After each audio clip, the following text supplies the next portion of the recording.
Tarehe 29 mwezi wa 10 2025 ni siku muhimu sana kwa taifa letu la Tanzania,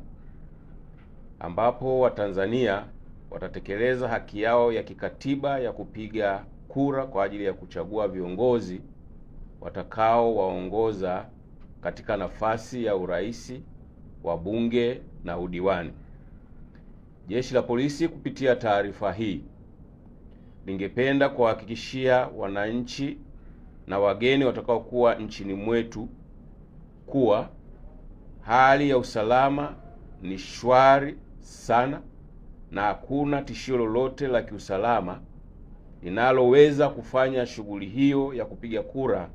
isifanyike kwa amani. Pia wananchi mnahakikishiwa amani na usalama wa kutosha siku ya Jumatano, hivyo mjitokeze kwa wingi kama mlivyojiandikisha kwenda kupiga kura bila hofu yoyote ile.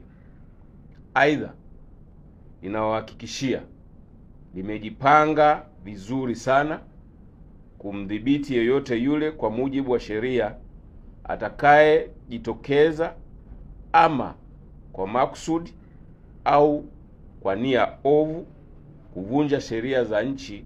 ili kuhatarisha amani ya nchi kwa kisingizio chochote kile siku hiyo ya kupiga kura na baada ya kupiga kura. Atakaye thubutu kuvunja sheria asimlaumu au asilaumu kwa hatua zitakazochukuliwa dhidi yake kwa mujibu wa sheria za nchi, kwani elimu imetolewa vya kutosha na kwa muda mrefu.